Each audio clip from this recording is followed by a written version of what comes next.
So we see we've got two sides. We've got a small side, we've got a big side. And there's nothing that you can do about getting rid of the small side. You can't kill it. It's always there. And sometimes it's there for useful purposes to see things a little differently. But the way that I look at it, and this is the exercise that I use to reframe my mind in situations, because sometimes you get in a place where that critical voice is just yapping at you.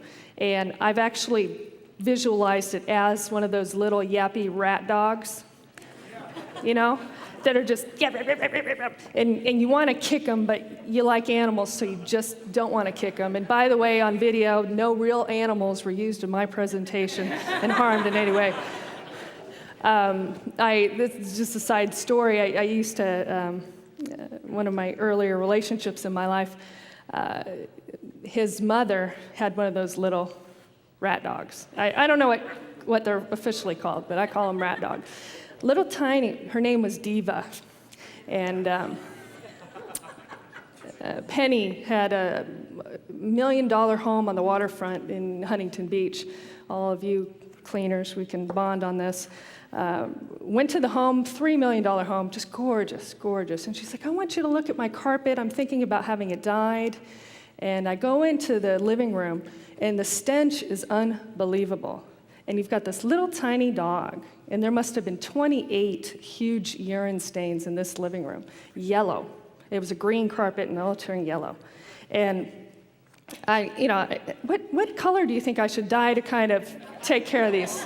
Yeah, and that was my first thing, was we could just install it with urine-colored carpet, and you won't have to worry about it. Because what do you think I should do here? And of course, my comment is kill the dog. And you don't say that to a dog lover. But she was so desensitized to it, she was around that smell that she didn't smell it anymore.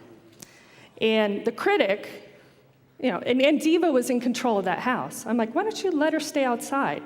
Oh, no, she's part of the family. And she controlled that household. This little tiny dog controlled this household. And that's what the critic can do if you let it. And just like with that home, the critic can piss all over your life, and you don't even know because you're around it all the time. I mean, have you ever met anybody who's so negative that you're just like, I can't talk to this person? And you physically feel yourself go, I can't talk to this person? It's because subconsciously you smell it. And they don't. And they don't. And it's like, yap.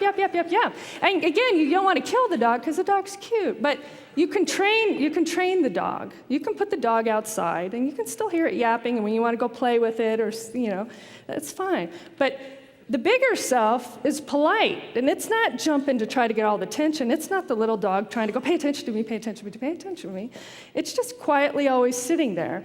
And the bigger self is something that you need to train yourself to talk with. And so when I find myself having that, you should, why, don't do that, don't wear that, don't do, that little kind of critical information in my head, I have to stop and go, that's my little yappy dog.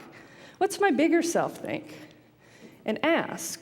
And the bigger self will always answer. It's like when I decide in the evening, my bigger self goes, let's get up early and let's go work out. But my yappy dog always wakes up first when the alarm goes off and says, okay, it's not going to be any different. Just sleep. You need sleep more than you need exercise. And great rationalizations always. And I have to stop and go, well, wait, what's my bigger self think? And the bigger self goes, Lisa, you've been working out for a decade. When have you ever gone to the gym and afterwards not felt better? Well, never. And you know that. But the yappy dog gets you thinking that, well, maybe I'll just not do it. So you have to train yourself to focus on the side of you that you want to be present in what you're doing. And training your yappy dog. So I'm here bringing my big me here.